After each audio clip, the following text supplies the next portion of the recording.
ეს არის ქართული ნაძრისხე, რომელითაც შევხვდით ახალ წელს და ეხლა რადგან დასრულდა ახალი წლის დღესასწაულები, წვავთ და ვატანთ ყველაფერს ძველს და ტრადიციისამებრ ვხდებით ახალ წელს ახალი იდეებით, ახალი სიყვარულებით.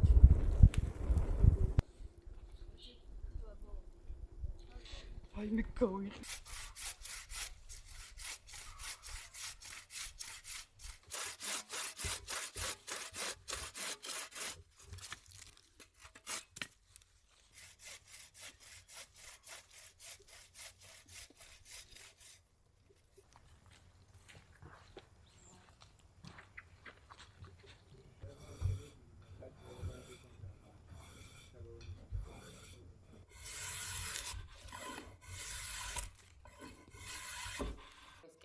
თხილისაგან და ნიგზისაგან.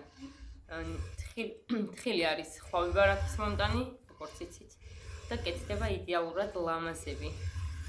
თხილი იმის ნიგზით არის ძალიან თეთრი და ქათქათები.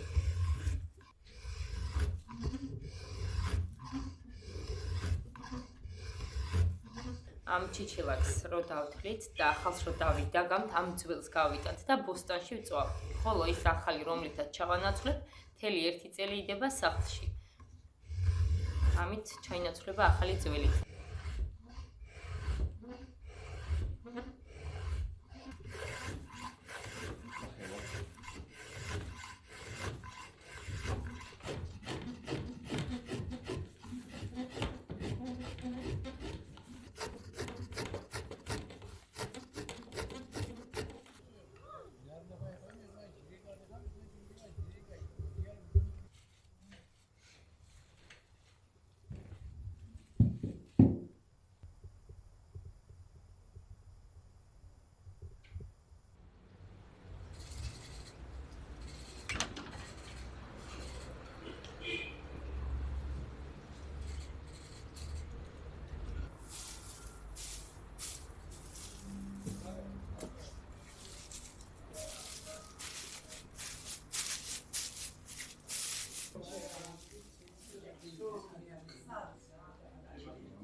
ჩიჩილაკი წმინდა ბასილის წვერებია.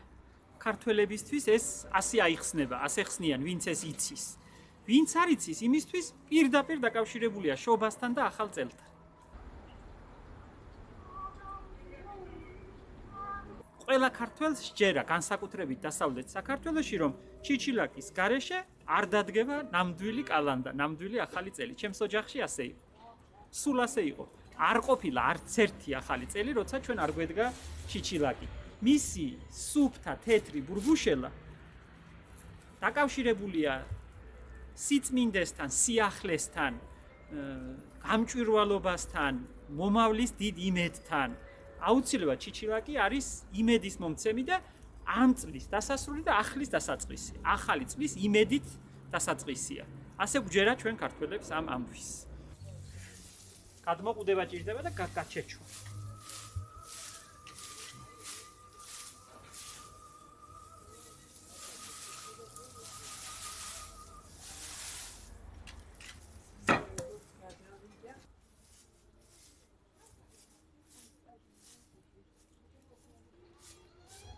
იმისთვის რომ გავახალისოთ ბავშვები, მოცანცალე გავაკეთე.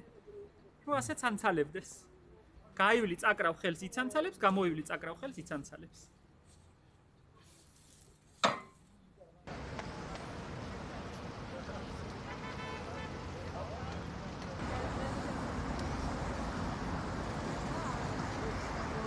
ესეც თითქოს ასოცირდება მის წვერთან და სიმბოლურად წმინდა ნიკოლოზის და წმინდა ბასილის საპატივცემულოდ არის, როგორც მე ვიცი. რამდენად ტრადიციულია ქართველებისთვის? ძალიან ტრადიციული არის. ალბათ ნაძვის დღეზე არანაკლებ მნიშვნელოვანი არის ჩიჩილაკის ქონა ოჯახში.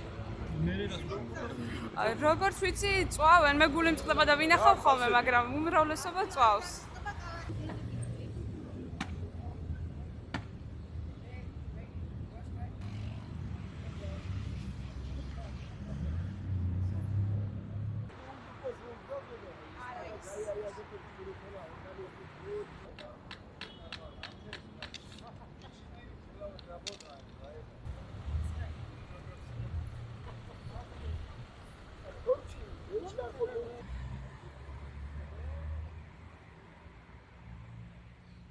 როგორც უცხოელები ნაძვის დღეს დგამენ, ჩვენ ასე ვდგავთ ჩიჩილაკს და ეს ჩიჩილაკი არის ხისგან არის გამოთლილი და ნებისმიერი ქართველი ამითი ალამაზებს თავის სახლს ახალ წელს.